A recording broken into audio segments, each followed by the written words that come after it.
Look out there, pure below zero, yuck. You know what's amazing? Even though there's all that snow on the ground and many people think it's months before gardening begins again, right now you can start seeds and have wonderful pollinator plants by spring.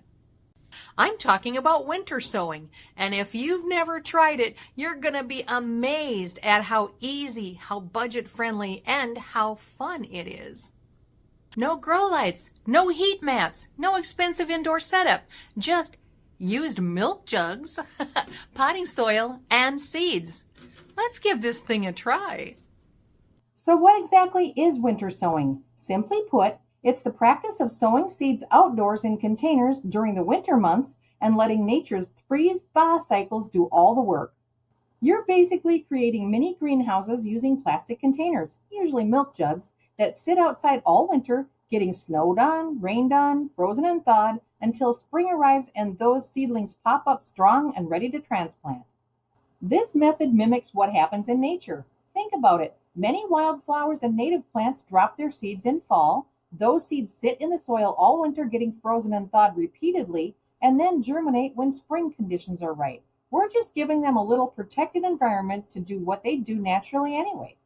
Winter sowing is especially brilliant for pollinator plants, and here's why. Many native perennials that pollinators love, we're talking milkweed, coneflowers, black-eyed Susans, wild bergamot, and blazing star, actually need a period of cold exposure to germinate. This is called cold stratification. In the gardening world, you can simulate this indoors by putting seeds in the refrigerator with moist paper towel for weeks. But winter sowing, you just let an actual winter do that job for you. The seeds experience real cold temperatures naturally, which breaks their dormancy and tells them, okay, spring is coming, time to wake up and grow. There are so many reasons I love this method for starting pollinator plants. First, it's incredibly cheap. You're using recycled milk jugs or plastic containers you'd throw away anyway, and the only things you need to buy are potting soil and seeds.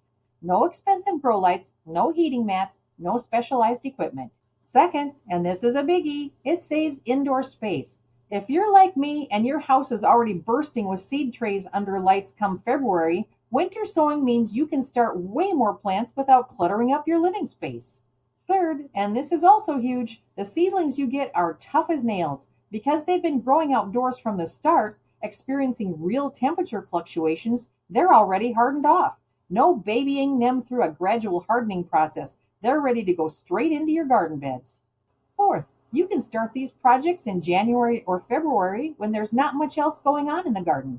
It's a perfect winter activity that gets you excited for spring without requiring you to commit to managing indoor seedlings for months. Let me give you some specific pollinator plants that thrive with winter sowing. These are all native or naturalized perennials that pollinators absolutely love.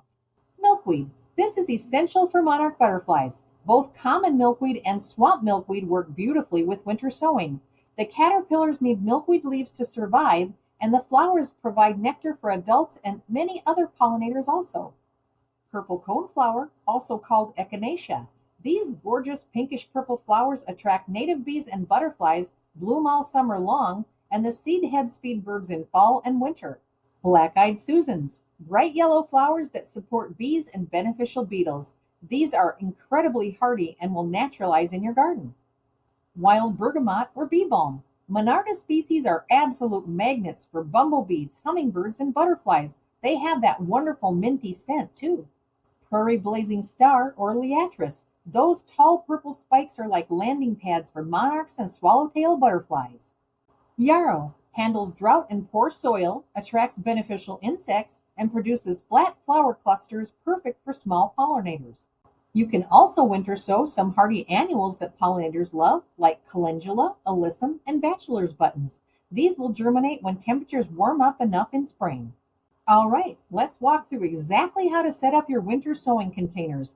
I'll use milk jugs as an example since they're what most people use, but you can also use water jugs, clear salad containers, or 2-liter soda bottles. Step 1. Collect and prepare your containers. Start saving gallon milk jugs. You'll want them to be translucent or clear so light can get through. Rinse them out well. You don't need the lids. In fact, you want to leave the cap off because that opening allows rain and snow to get in and keeps ventilation happening. Step 2. Create drainage holes. Use a sharp object like an awl, scissors point, or a drill to poke 3 to 4 drainage holes in the bottom of each jug. This prevents waterlogging. Step 3. Cut the jug. This is the clever part. Using scissors or a box cutter, carefully cut horizontally around the jug about 3 to 4 inches up from the bottom. Cut almost all the way around, but leave about 2 inches or so near the handle uncut. This acts as a hinge. You should be able to flip the top half open like a clamshell. Step 4. Adding potting soil. Open up your jug and fill the bottom with 3 to 4 inches of moist potting soil. I recommend pre-moistening your soil until it's about the consistency of a wrung-out sponge, damp but not dripping. Pat it down gently so it's not too fluffy.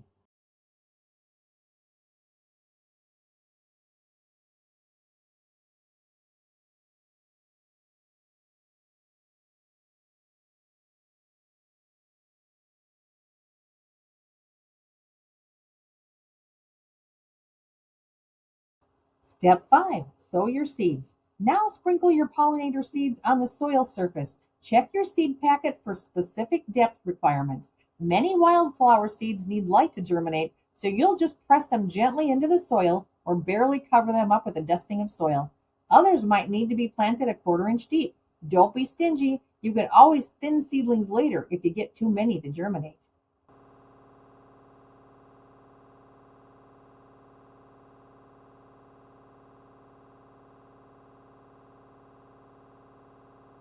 Step 6. Label everything. This is important. Use a permanent marker to write the plant name and date directly on the outside of the jug. You can also put a label inside on a popsicle stick or cut piece of plastic. Trust me, you'll think you'll remember, but you won't.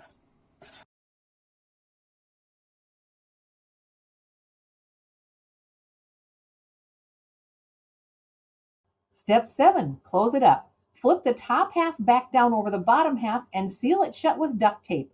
Don't use too much tape because you'll need to remove it in spring, just enough to keep it closed.